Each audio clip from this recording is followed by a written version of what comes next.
A pleasant afternoon to each and everyone. My assigned topic is all about characteristics of technological change and classification of technological change. I am the presenter for this afternoon. My name is Elvin Lobos Harito. Before we go into our discussion, please bear with me as I tour you first in the world of technological change.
To start our discussion, let's play first what we call the coding game. So you are going to identify the hidden words by using and combining the first letter of the pictures. So here is our example.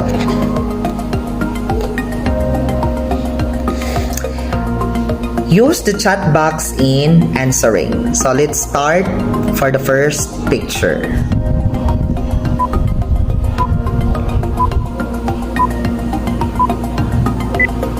Okay, correct. The answer is inventions or invention.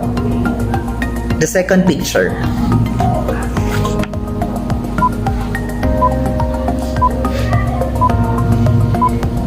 That's right.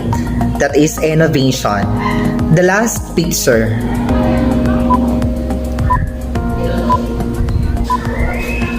You got it right. That is diffusion. Technological change or technological development is the overall process of invention, innovation, and diffusion of technology or processes. In essence, technological change covers the invention of technologies, including processes, and their commercialization or release as open source via research and development, producing emerging technologies. The continual improvement of technologies in which they often become less expensive, and the diffusion of technologies throughout industry or society, which sometimes involves disruption and convergence. In short, technological change is based on both better and more technology. So rapid technological change involves, among others, technological like big data, the Internet of Things, machine learning, artificial intelligence, robotics, 3D printing, biotechnology, nanotechnology, renewable energy technologies, and the satellite and drone technologies. So we have the factors of technological changes. First is that the characteristics of the information technology system. the organizational culture, the group norms, as well as the profile of end users are all factors that may differentially influence the speed of technological change adoption. Okay, so there are three characteristics of technological change. So the first characteristics of technological change is what we call inventions. So we talk about inventions, it is the creation of something new or a breakthrough technology. This is often included in the process of product development and relies on research.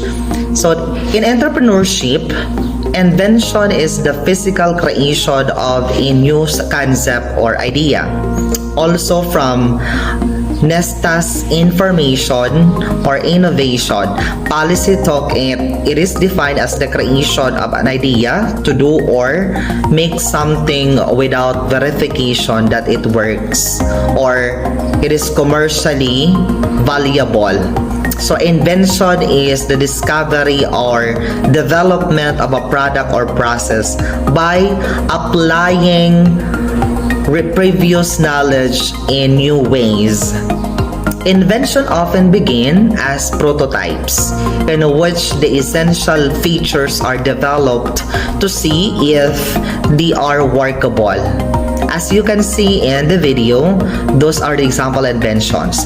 So also examples of inventions that are hundreds of years old but are still widely used today. So we have the 3D printing, e-cigarettes, augmented reality, birth control patch, blockchain, capsule endoscopy. So these are the examples of the inventions that it is already 100 years old but still being used today. Okay, so the second characteristics of technological change is what we call innovations. So, a technological innovation is a new or improved product or process whose technological characteristics are significantly different from before.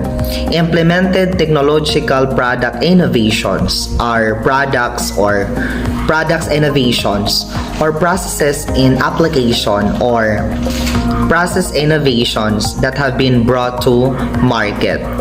Technological innovations brings benefits. It increases productivity and brings citizens new and better goods and services that improve their overall standard of living. The benefits of innovation are sometimes slow to materialize.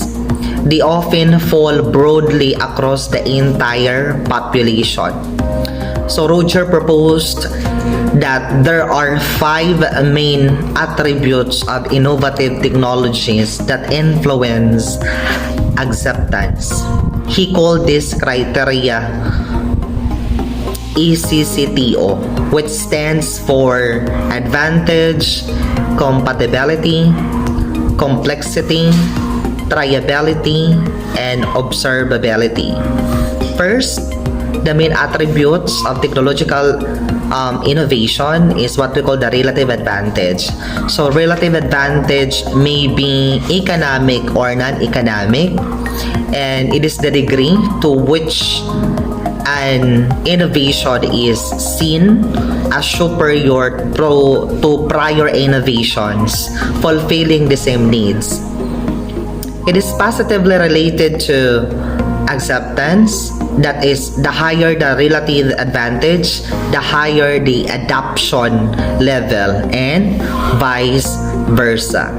The second attribute is what we call compatibility. So compatibility is the degree to which an innovation appears consistent with existing values or past experiences, habits, and needs to the potential adopter. A low level of compatibility will slow acceptance. The third one is complexity. So complexity is the degree to which an innovation appears difficult to understand and use. The more complex an innovation, the slower its acceptance.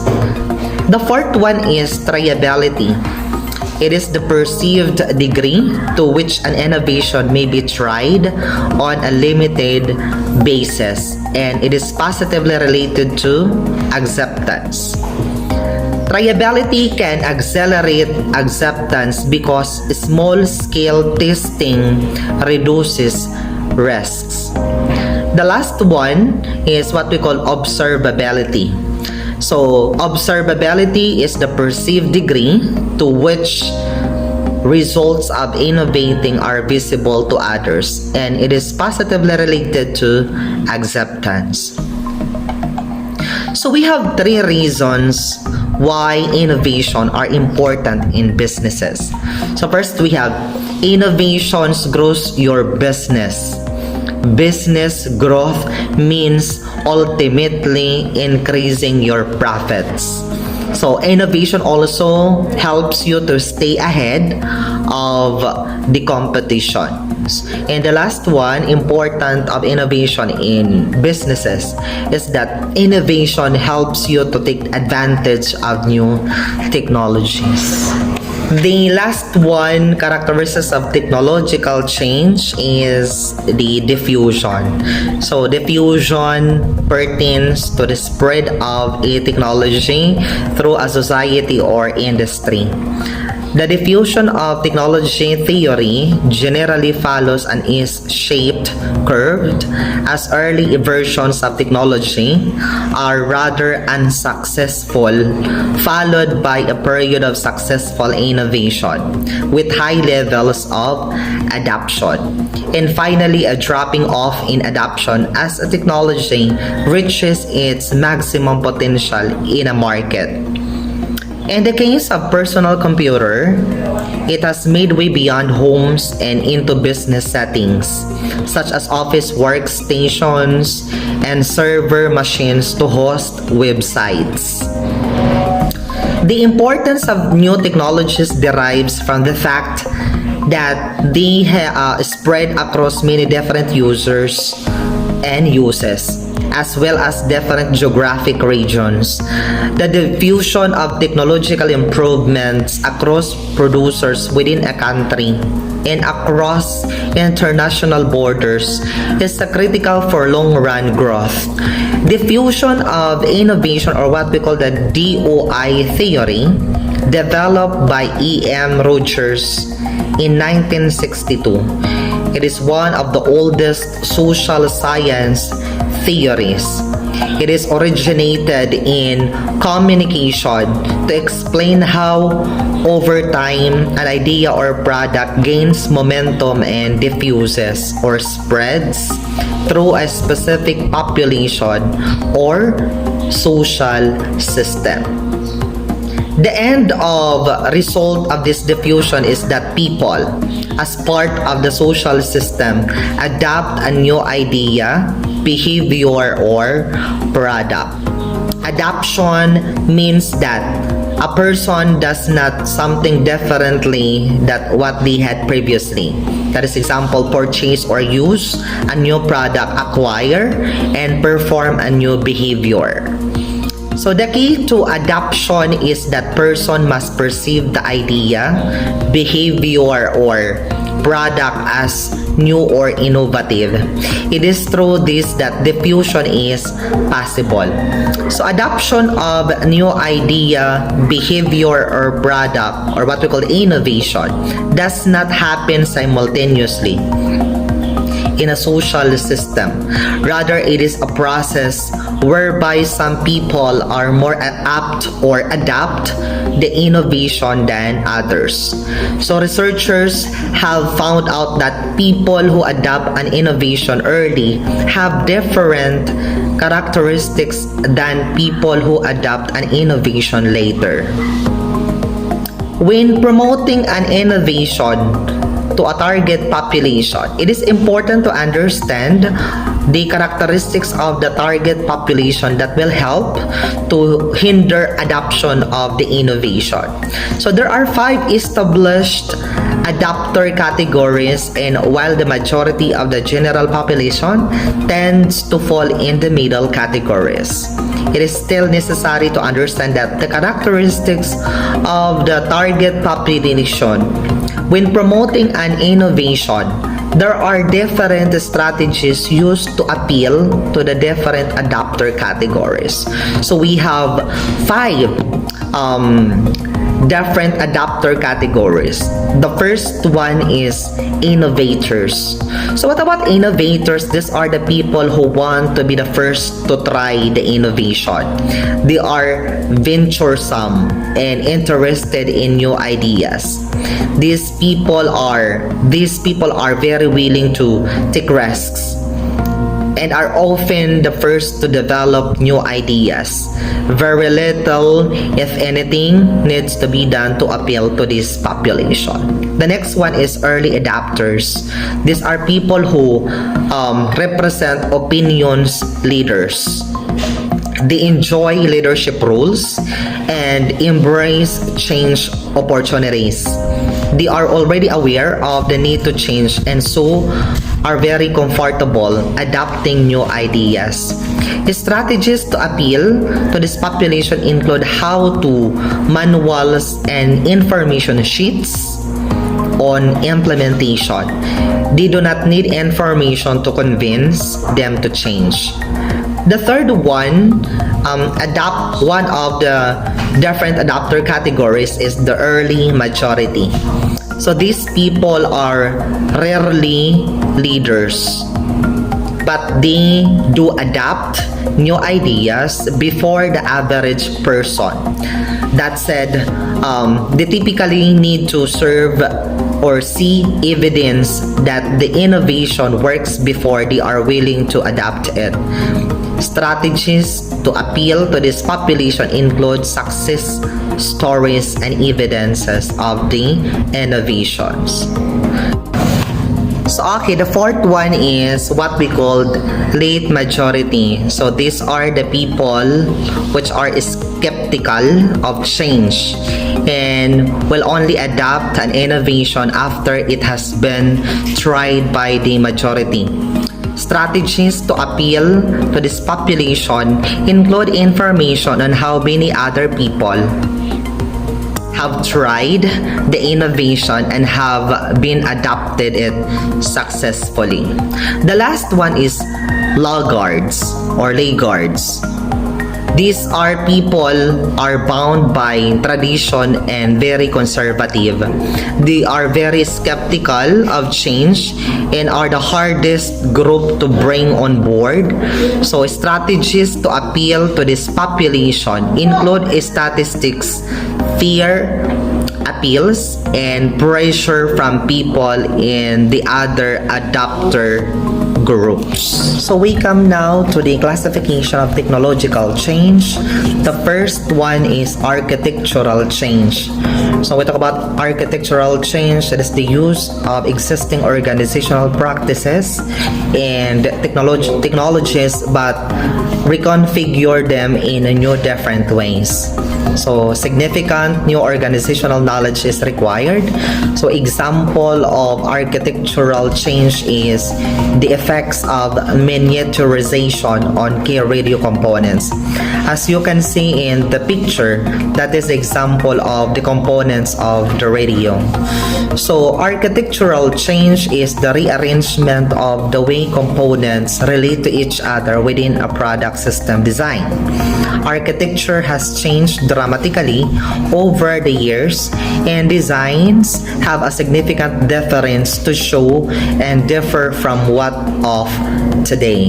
So the Industrial Revolution has impacted the designs of architectures since the day it came into force. The second classification of technological change is what we call modular innovations. So modular innovation, it is significant changes in elements of products, organizational practices, and technologies without significant changes to the existing configuration of elements. So in modular innovation, no significant new organization knowledge is required. Modular design or modularity in design is a design principle that subdivides a system into smaller parts called modules, such as modular process kits, which can be independently created, modified, replaced, or exchanged with other modules or between different systems. A modular system with this limited modularity is generally known as a platform system that uses modular components. Examples: car, platforms, or the USB port in computer engineering platforms, solar panels, wind turbines, elevators, furnitures, looms, railroad signaling systems, telephone exchanges, pipe organs, synthesizers, electric power distribution system, and modular building are examples of platform system using various levels of component modularity. So the third classification of technological change is what we call incremental change.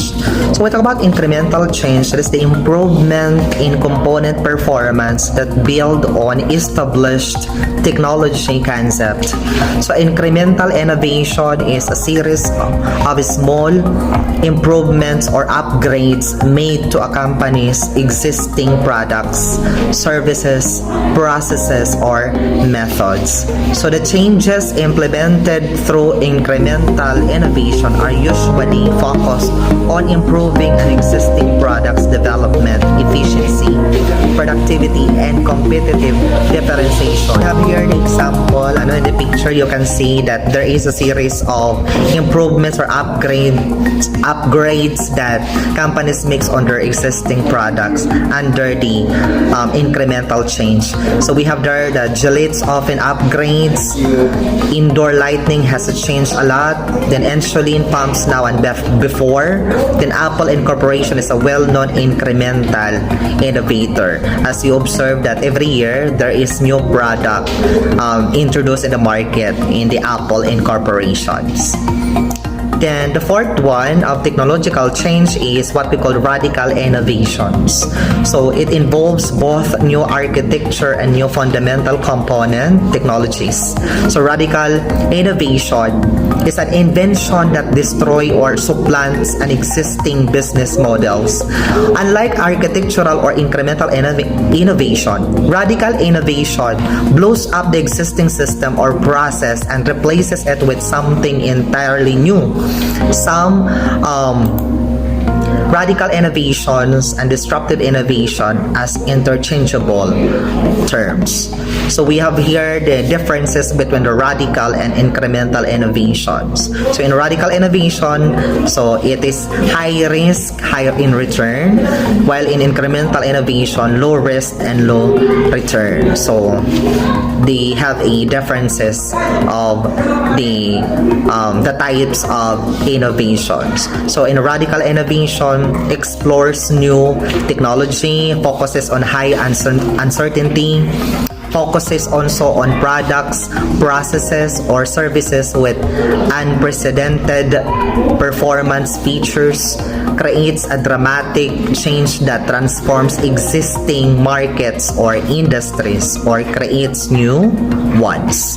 While in incremental innovation, focuses on the exploits existing technology, low uncertainty, focuses on cost or feature improvements in existing processes, products, or services, and improves competitiveness within current markets or industries. The radical innovations has three levels. First is breakthrough, disruptive, and game-changing.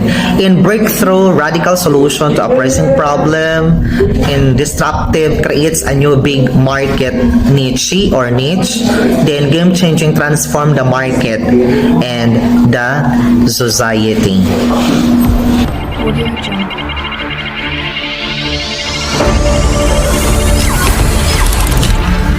Thank you everyone for listening. That's the end of my discussion. Here is my learning tasks. So you can place your answers in the chat box. And here is also my references of my reports. Have a good day everyone and thank you so much.